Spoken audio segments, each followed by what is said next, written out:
Hello and welcome to another episode of Coffee and Tea, Talking Art with Mark Eanes. Cheers. We hope you have your nice beverage and just be comfortable for the next however many minutes. We want to talk about emotions related to color, color choices, color preferences. Where do you want to start? Where to start? What really kicked this ball in motion, I think we take these walks around Sunset, and we do a lot of talking when we do that. And one of the things that came up for me was people's bias towards color. It happens a lot. It comes up in the workshops that we do. Yes. And so it started with that. It started with discussing, well, isn't it interesting how we all have bias when it comes to color? Well, associations are powerful. Absolutely. Definitely. And some people might have certain associations for certain colors that are either pleasant or unpleasant, and that is valid. Whether they know it or not. Exactly. Yeah. So for instance, as a painter, I know for a fact that there are colors in my history that I either just avoided, didn't think much about, or couldn't fathom using. But that can change, you see. I have a similar experience as I was younger and going through art school. I barely used any white, any brown colors, gray colors. My paintings were really all about those vibrant, strong colors. And I'm noticing as I'm getting older, then that's changing. My preference is changing. Right. And not just a given color, but combinations of colors. And you were right earlier, we were talking about how we dress. Yes. You know, I put on this shirt for the discussion. Why didn't I put on a shirt of another color? Who knows? Right. Well, I'm also thinking about colors in different contexts. So why do we like certain colors for certain things? Like, it's not the same. I won't choose necessarily the same color to wear as I will to paint the wall or to buy my sheets for my bed or towels. And then in artwork, in creating art, then which colors do we choose for creating art? And what I did find out from students who come to your workshops is that students do come, artists do come with preferences for certain colors. Yes. So when you push them into that zone that is a little uncomfortable, different people will react differently. Some will embrace it and some will try to get out of it as quickly as they can. And some will be surprised by what they discover, and it turns out that they actually embrace some of those new colors. So it's really interesting how that works. It is, and one of the reasons, by the way, that happens is people start to discover relationships of colors next to other colors. Exactly. So example, in the workshops on the first day, as you know, people mix many, many colors of all kinds, over 100 colors easily on the first day. And then we start putting together these designs. Well, the designs are designed to experiment with the relationships of different colors. Let's take, for instance, the color yellow-green. Now, for me, that can be a tough color depending. But if it's the right yellow-green, yes, in relationships with other colors, it can be fantastic, whether it's a little bit or a lot. And that's what the artists in these workshops begin to discover. Right. And I'm still discovering that. I'm, in recent years, pushing my own boundaries of preferences of colors so I can continue to find out what's possible. And I find it endlessly fascinating. I'm not suggesting that they go back to run to their studio, go, oh, now I'm working fully with these hues. But they do surprise themselves, and they start to realize that we have these biases, and by stretching, other things are possible, other things that can be said. Your language develops, your toolkit develops. Yes. You can say more easier. Or even artists that we like looking at. Like, why do I look at certain artists and other artists I'll walk right by?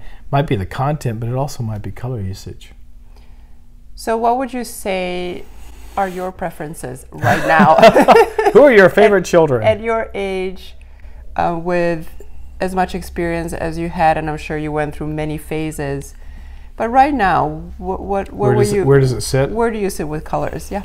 So I was talking with David Hornan. It's a longer conversation, but David Hornan has written this beautiful book on color, and I got in touch with him, and now we're Zooming and emailing. It's very exciting. It is. Anyway, we were discussing different artists that we like and that we look at or have looked at. And lately, I've been looking at the work of Paul Klee, the Swiss artist.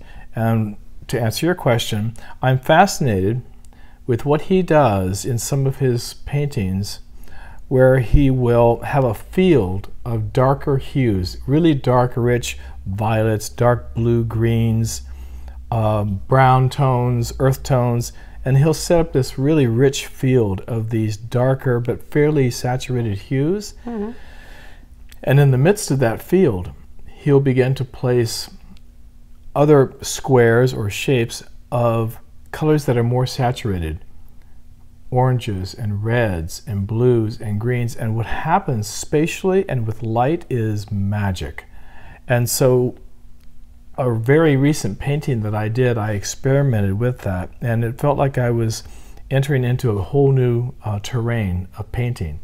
So I think for my next few pieces, I'm going to experiment with that, this idea of darker hues and trying to create a sense of light play and spatial play, juxtaposing different levels of saturation in the composition. That's what's exciting for me right now.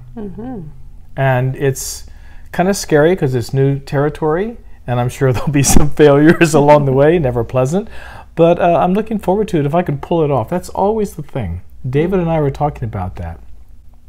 He was saying, okay, I've got maybe 10, maybe 20 years left.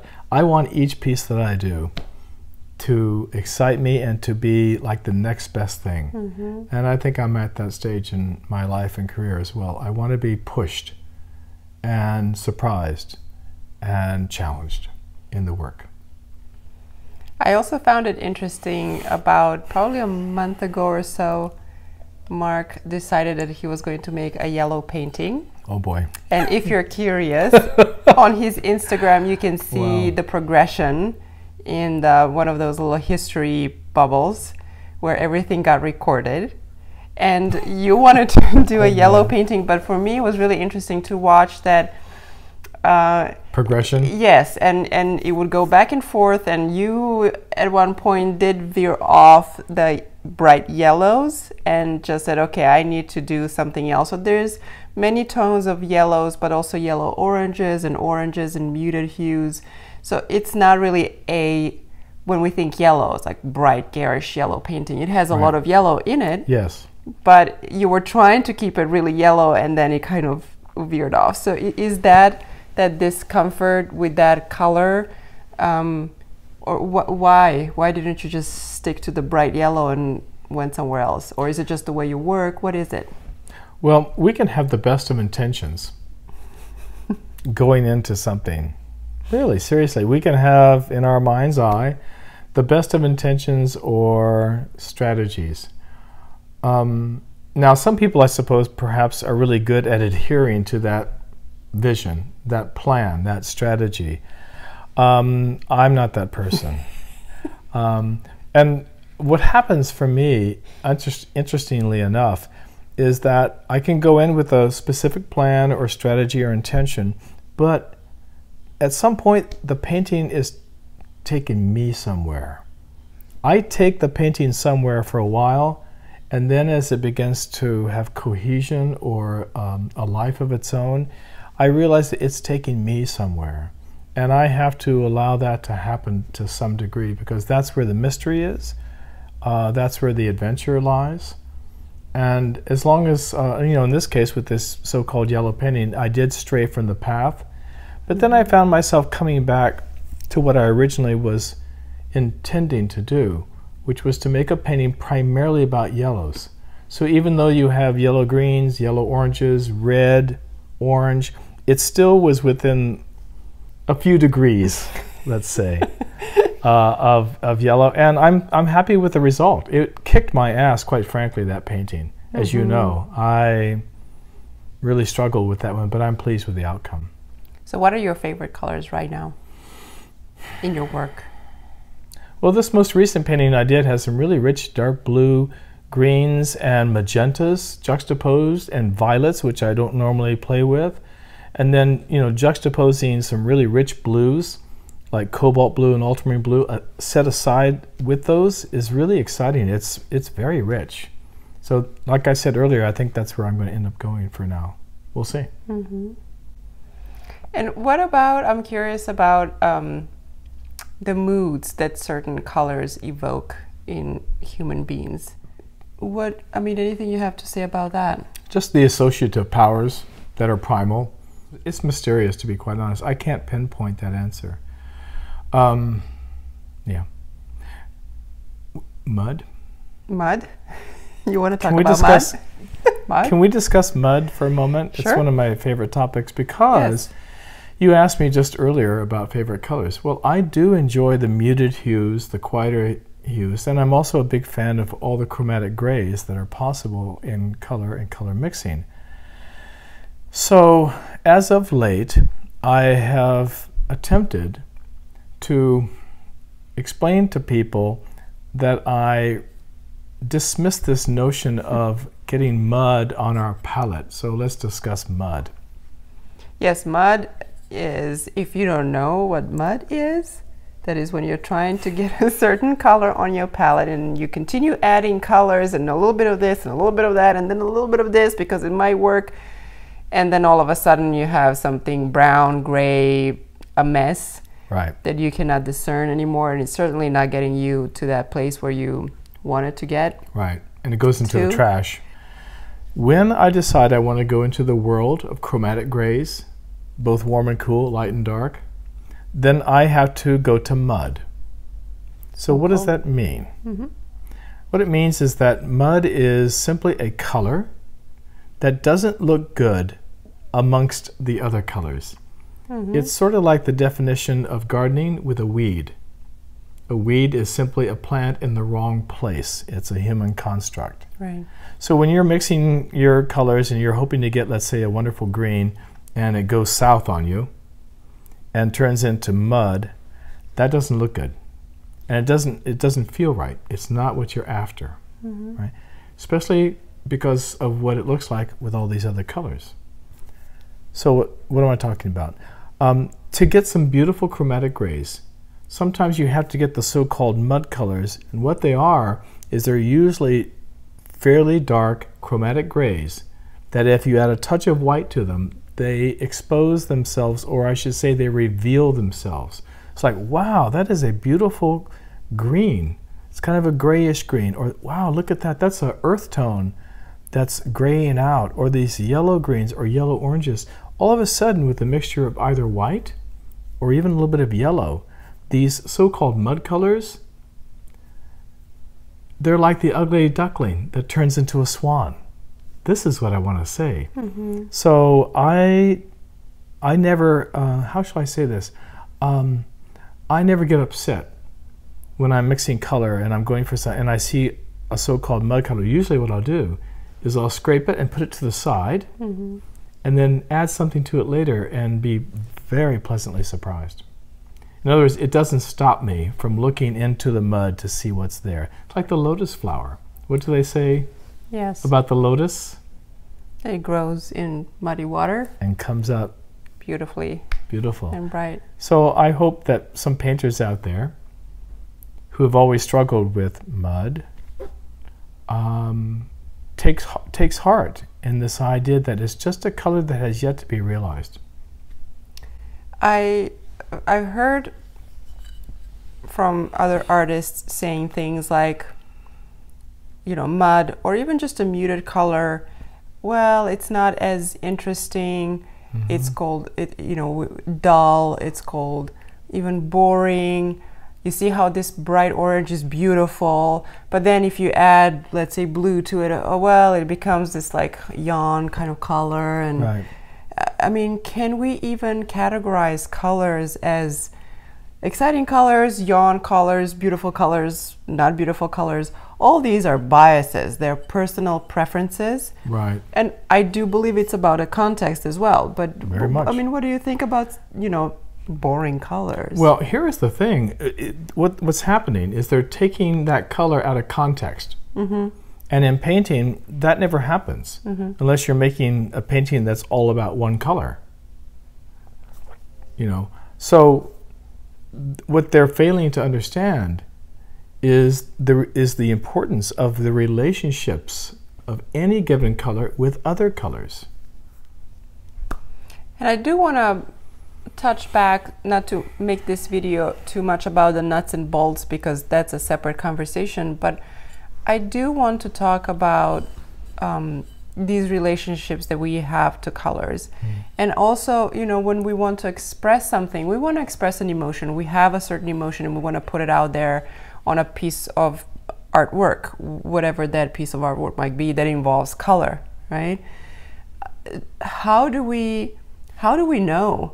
How do we go down into ourselves and say, okay, this is what I feel, and this is the color I want to use to represent how I feel? Have you struggled with that? Do you think about that in your work?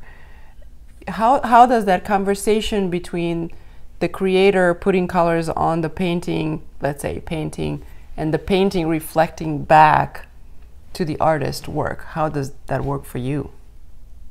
Boy, that's a tough question. I don't even know if I fully understand it. Could you, no, seriously, could you, is there another way to rephrase that in a sentence and maybe make it more concise? What would help an artist, someone who is, let's say, starting, what would help an artist know which colors to use to express certain emotions? Is there a formula? Is there a recipe or a tip for that? I don't have a direct answer for that. And you know what really comes to mind is looking at other artwork. Seriously. I would say to someone who's confused about that, like, I don't know what colors to use, I would send them to a museum for a day. No, I would. I say, well, if you're a little confused about what you might want to do or experiment with color, why don't you spend a day and go to a museum where there's lots of different artworks of all kinds, and perhaps you'll find some work that you really resonate with. And do you think that for artists who are starting or getting back to their art after a long time, is there a way to guide them in which colors do they put on the palette? Which colors do they choose? You know, sometimes I really like the color, how it looks when I squeeze it out of the tube, but I can't use it on my painting. It just doesn't fit. And the colors that I would get mixing with that color are just like, oh, no, So there is this difference between colors that we love and we're drawn to, and then how they're going to get used. But for someone who is just starting, is there a decision coming from for the heart, or can the head help out? Limit the palette. Put out 3-4 colors at the most, plus white, see what you get, and go with that. That's my advice. I like getting the most out of the least. If I have a bias and if I love certain colors and if I'm drawn to certain colors and I'm always playing it safe, then how am I going to grow? To expand. Yes. Yeah, right. And it boils down to intention. So intention is everything. That's the fulcrum, you see. And I have heard from many painters that they feel stuck. They're always using the same colors and they're always using the same color combinations. So how do you get unstuck? You experiment, right? The key to experimentation. And this is what artists have done for millennia. So ultimately, what have we discussed here? I don't know, you tell us. I think we've discussed a number of things. Partly the emotive qualities of color, color biases, why are we fearful of certain ways of working and thinking, preferences, experimentation, trial and error, having fun. And I always do want to add discovering about oneself. Very much. Thinking, being introspective and understanding, questioning and asking ourselves, why am I using this color? Why am I always drawn to this? Can I try something else, or can I just not go there, really? And I would add, not just what colors am I not using or am I not, ways of working. Actual approaches. Am I always working small? Am I always working large? Do I always use these tools?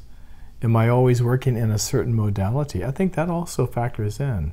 we've been singularly looking at color, but I think it's beyond that. Just well, our it's whole everything in life. Our modus operandi. Everything in life. Yeah. Well, it's a vast topic.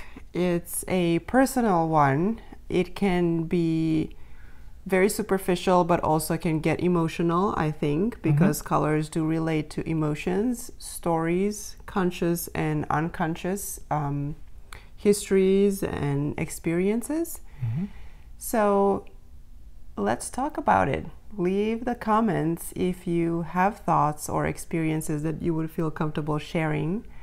Tell us what colors you are working with these days, maybe how your palette changed throughout years. Maybe you remember being drawn to certain colors and then abandoning them and maybe even coming back to them. So all of these things are very interesting and useful, not just for us, but for all of the artists listening. Any last thoughts? Not really.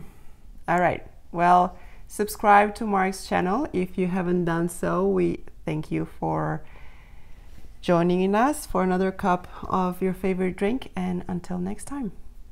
Cheers.